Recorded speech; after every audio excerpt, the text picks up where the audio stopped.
हिंसा के दम पर जमात-ए इस्लामी ने शेख हसीना को सत्ता से हटाने में अहम भूमिका निभाई थी, लेकिन जब चुनाव हुए जनता ने जमात-ए इस्लामी को नकार दिया।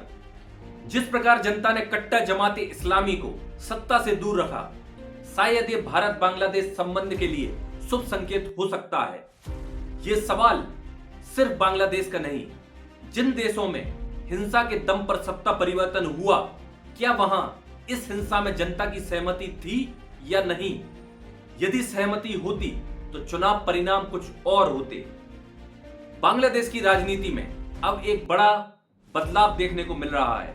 नई तस्वीर में केंद्र में है तारिक रहमान, जिनकी पार्टी बांग्लादेश नेशनलिस्ट पार्टी ने चुनाव में बहुमत हासिल किया।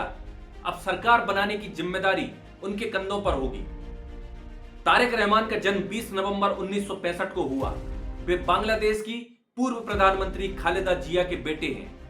लंबे समय तक विदेश में रहने के बाद में 25 दिसंबर 2025 को लंदन से वापस लौटे।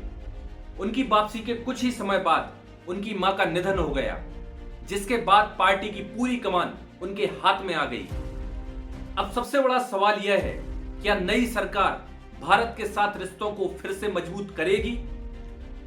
पूर्व प्रधानमंत्री शेख हसीना के सत्ता से हटने के बाद भारत बांग्लादेश संबंधों में ठंडापन देखने को मिला।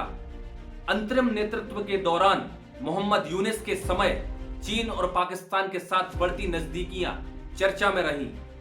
भारत की ओर से भी नई सरकार को सकारात्मक संकेत दिए गए हैं। प्रधानमंत्री नरेंद्र मोदी ने नई राजनीतिक व्यवस्था पर शुभकामनाएं दी हैं। कूटनीतिक स्तर पर भी संपर्क बढ़ाने की कोशिशें दिखाई दी हैं।